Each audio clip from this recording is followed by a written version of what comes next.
నమస్తే. Welcome to our channel. Senior journalist Damu Balaji గారు ఉన్నారు. వారితో మాట్లాడదాం. సార్ నమస్తే సార్. నమస్తే. సార్ లేడీ అఘోరి మళ్ళా ప్రత్యక్షమైంది తెలంగాణలో. ఒక టెంపుల్ దగ్గర కత్తితో హంగామా చేసి కొంచెం హడావిడి చేసి చాలా మందికి గాయాలు చేసింది సార్ ఆవిడ. యాక్చువల్లీ ఇప్పుడు కుంభమేళా జరుగుతుంది కాబట్టి చాలా మంది అఘోరీలు కానీ, సాధువులు కానీ అక్కడ ఉండే టైంలో ఈవిడ ఇక్కడెందుకు ఇంత హంగామా సృష్టించింది? ఎందుకని సార్ అసలు? కుంభమేళ, మహాకుంభమేళ అంటే 144 ఏళ్లకి ఒకసారి వస్తుంది. 12 సైకిల్స్, కుంభమేళ సైకిల్స్ కలిపితే మహాకుంభమేళ. కుంభమేళ, అర్ధ కుంభమేళ, మహాకుంభమేళ అలా ఉంటాయి. సో అక్కడ నిజానికి నిన్ననే అక్కడ స్టాంపీడ్ కూడా జరిగింది. అమృత స్థానం చేయడానికి మార్నింగ్ 2 గంటల నుంచి 3 గంటల మధ్య కొన్ని లక్షల మంది ఆ ఘాట్ దగ్గరికి వచ్చారు. ఆ ఘాట్లో తొక్కిసలాట జరిగి దాదాపు 17 మంది చనిపోయారని అంటున్నారు. ఒక 50 మంది వరకు గాయాలైనవి. సో నిజానికి ఈ కాంటెక్స్ట్లో మన తెలంగాణ అఘోరి గతంలో కూడా అంటే ట్రాన్స్జెండర్గా మారిన అబ్బాయి. సో ట్రాన్స్జెండర్గా మారినాక వాళ్ళని లేడీగానే కన్సిడర్ చేస్తారు, అందుకని ఆమె అంటున్నారు.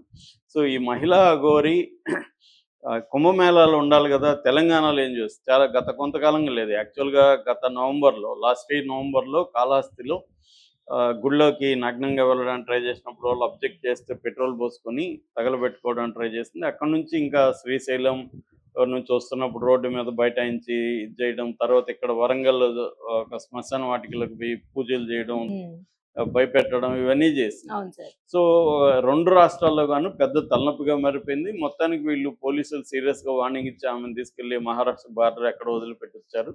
ఆ తర్వాత ఏమైందో తెలీదు. సో ఇంకా ఆమె ఇక్కడికి వచ్చే పరిస్థితి లేదులే అనుకున్నారు. ఆ తర్వాత ఏమో కుంభమేళాలో ప్రత్యక్షమైంది. కుంభమేళాలో మన మీడియాకి కూడా ఆమె ఇంటర్వ్యూలు కూడా ఇచ్చింది.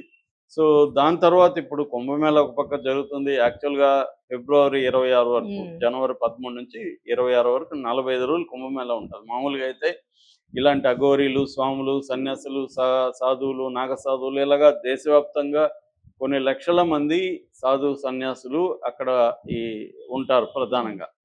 ఎందుకంటే ఇది 144 ఏళ్ళకి ఒకసారి వచ్చే మహాకుంభమేళగా వచ్చి ఒక మనిషికి లైఫ్లో ఒకసారి రావడమే అదృష్టం.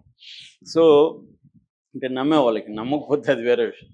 సో ఆ స్థాయిలో ఉన్నప్పుడు ఈ అఘోరి ఎందుకు అక్కడ లేకుండా ఎక్కడికి వచ్చింది అనేది ప్రశ్న. రెండవది, వచ్చిన అఘోరి ఇక్కడ సైలెంట్గా ఉండకుండా ఇక్కడ కత్తి తీసుకొని మనుషుల మీద అటాక్ చేయడం అయితే ఇంకా ఘోరమైంది. నిన్న ఏం జరిగిందంటే సిద్దిపేట జిల్లా కొమరవెల్లి మల్లికార్జున స్వామి టెంపుల్కి నిన్న మౌని అమావాస్య సందర్భంగా పెద్ద ఎత్తున భక్తులు కూడా వచ్చారు. వచ్చినప్పుడు ఈమె యథావిధిగా ఇంతకుముందు అనేక చోట్ల చూసింది, గుళ్ళల్లో బట్టలు లేకుండా రాకూడదని వాళ్ళ గురువు కూడా చెప్పాడని చెప్పింది. ఒక ఎర్ర వస్త్రాన్ని తీసుకునింది, దాన్ని కట్టుకొని వెళ్ళింది. ఇవన్నీ కూడా చూసాం. మళ్ళీ కూడా కావాలనే అంటే ఆమెకి ఏంటంటే టీవీ ఛానల్లో కనపడకపోతే నిద్ర పట్టట్లేదా, లేకపోతే తిండి సగించట్లేదా అనేది అనిపిస్తుంది. ఎందుకంటే ఇది ఒక అడిక్షన్. చాలా మందికి ఏంటంటే టీవీ ఛానళ్ళల్లో కనపడకపోతే, మీడియాలో కనపడకపోతే వాళ్ళకి ఆ రోజు నిద్ర పట్టదు. దట్ ఈజ్ ఆల్సో ఒక అడిక్షన్. అంటే పాపులారిటీ అడిక్షన్ అనేది కూడా చాలా పెద్ద అడిక్షన్, కీర్తికాంక్ష. ఈ పాపులారిటీ అడిక్షన్ ఈమెకు ఉన్నట్టుగా మనకు అర్థమవుతుంది. ఎందుకంటే ఆమె చేసే పనులు వెనుక వేరే మీనింగ్ ఏమీ కనిపించట్లేదు. ఆమెకి వేరే పర్పస్ ఏమన్నా ఉందా, దానివల్ల ఆమెకి ఏమి లాభమా, ఇవేవి కూడా కనిపించట్లేదు. అంటే ఒకటేమన్నా లాంగ్ టర్మ్లో రాజకీయాల్లోకి రావాలని ఉందా? ఎందుకంటే ట్రాన్స్జెండర్స్ కూడా రాజకీయాల్లోకి వచ్చిన సందర్భాలు ఉన్నాయి. ఎమ్మెల్యేలు అయిన సందర్భాలు ట్రాన్స్జెండర్స్ కూడా ఉన్నారు. సో అలాగే ఏమన్నా ఉందా, లేకపోతే పాపులారిటీ కావాలి? ఇప్పటి వరకు తెలుగు రాష్ట్రాల్లో అఘోరి ఎవరు కూడా ఈ స్థాయి పాపులారిటీ రాదు. పాపులారిటీ నోటేరిటీ అంటే తప్పుడుగా అన్పాపులర్ అంటాం కదా, అలాగే అన్పాపులారిటీ పాపులారిటీ అనేది పక్కన పెడితే ఏదేమైనా ఒక పబ్లిసిటీ అయితే మీకు పెద్ద ఎత్తున వచ్చింది. అది గ్యాప్ వచ్చేసి మళ్ళీ వచ్చింది. ఎందుకంటే వేరే రాష్ట్రాలు ఏమైనా పట్టించుకో, ఏమి తమిళనాడు వెళ్తుంది, మహారాష్ట్రలో వెళ్తుంది, మిగతా నార్త్లో ఉండే దేవాలయం అక్కడెవరు ఏమైనా పట్టించుకోవట్లేదు. అక్కడ ఏమన్నా చేసినా కూడా మీడియా ఇంత ఇది చేయట్లేదు. అందుకని ఆమె తెలుగు రాష్ట్రాల్లో అయితే పబ్లిసిటీ వస్తుంది. సోషల్ మీడియా ఆల్రెడీ ఆమెకి యూట్యూబ్ ఛానళ్ళు, ఫోన్ నెంబర్లు అన్నీ ఉన్నాయి. ఆమె ఫోన్లు చేస్తుంది యూట్యూబ్ ఛానల్కి. కొంతమంది గొడవలు కూడా పెట్టుకుంది, కొంతమందిని బెదిరించింది కూడా. జర్నలిస్టుని నీ అంత చూస్తానని వాళ్ళు మళ్ళీ సమాధానాలు ఇచ్చారు. ఆ మధ్య కూడా ఎవరో జర్నలిస్ట్ అక్క నేను ఇలా అన్నాను అక్క, నువ్వు అలా అనుకున్నావు అక్క అనేసి అంతా కూడా వీడియోలు పెడుతున్నాడు. ఇలాగా ఆమెను మాత అనాలని ఇలాంటివి ఏవో రకరకాల ఇవి ఉంది. ఓకే. ఈ టైంలో నిన్న ఆమె న్యూట్‌గా గుడిలోకి పోవడానికి ట్రై చేస్తే అక్కడున్న అడ్మినిస్ట్రేషన్ వాళ్ళు వెళ్ళడానికి ఇట్లా లేదు. మీరు బట్టలు ధరించి రండి. మేము అలో చేస్తామని చెప్పారు. పైగా అక్కడ అంత పెద్ద క్రౌడ్ ఉంది. క్రౌడ్‌లో భాగంగా ఈమెను స్పెషల్‌గా తీసుకొని వెళ్ళలేరు గదా! అవును అది సార్. కూడా చెప్తే ఈమె వినకుండా ఇది చేసింది. మరి కత్తి ముందే తెచ్చుకుందా ఏం తెలీదు గానీ, కత్తి తీసుకొని అక్కడ ఉన్నోళ్ళ మీద అంతా దాడి చేసింది. చాలా మందికి గాయాలయినాయి. టీవీలో మనం చూడొచ్చు. గాయాలైనోళ్ళు చూపిస్తున్నారు. కొంతమందికి లోతుగా గూడా దిగింది గాయాలు.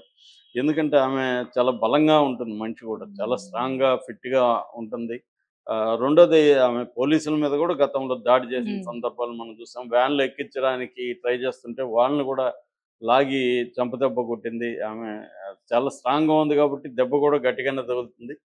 సో, ఆ పద్ధతిలో చేయడంతో ఒక్కసారిగా పోలీసులు అలర్ట్ అయ్యారు. అంటే అక్కడ ఆ స్థాయి పోలీసులు గూడా లేరప్పుడు. ఈ లోపల వాళ్ళు పోలీసులకి ఇన్ఫార్మ్ చేస్తే స్టేషన్ నుంచి పోలీసులొచ్చారు. వచ్చి ఈమెని పట్టుకున్నారు. ఇప్పుడు ఆమె మీద అటెంప్ట్ మర్డర్ కేసు పెట్టే అవకాశం ఉంది. నిజానికి గతంలోనే పెట్టుండాలి. గతంలో ఆమె మీద సూసైడ్ కేసు పెట్టాలి, అటెంప్ట్ మర్డర్ కేసు పెట్టాలి, పబ్లిక్ న్యూసెన్స్ కేసు పెట్టాలి. చాలా కేసులు పెట్టి జైల్లో వేసుంటే ఈ స్థాయికి వచ్చేది కాదు. అవును సార్. ఆమెకేం అర్థమైందంటే నన్ను వీళ్ళేమీ చేయలేరు. సో, నేను ఒక హిందూ మతానికి సింబల్‌గా ఉంటున్నాను కాబట్టి నన్ను వీళ్ళేం చేయలేరు అన్న ఒక దీంతో రెచ్చిపోతున్నట్టుగా మనకు కనబడుతుంది. ఒక్కసారిగానే ఆమెకి పోలీసులు తమ పద్ధతిలో వాళ్ళు గాని రుచి చూపిస్తే ఇది ఉండదు.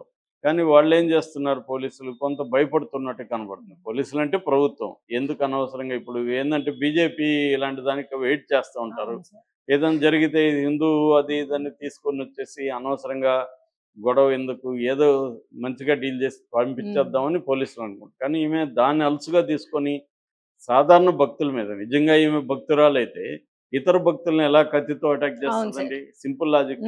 సో, ఒకటి మెంటలీ సమ్ ఇష్యూస్ ఉండాలి. మెంటల్ డిజార్డర్స్ ఉండాలి. రెండోది ఈ అడిక్షన్ వచ్చేసి ఛానెల్‌లో కనబడాలంటే మనం ఏదో మామూలుది ఎప్పటికైనా ఒక స్థాయి వచ్చినాక బోర్ కొట్టేస్తుంది. బోర్ కొట్టినాక డోస్ పెంచాలి. డోస్ పెంచితే గాని మీడియా పట్టించుకోదు. జనం పట్టించుకోరు. అఘోరి పక్కన పెట్టి. ఎందుకంటే అఘోరి ఒక 1 మంత్ పైనే మీడియాని, పబ్లిక్‌ని ఈ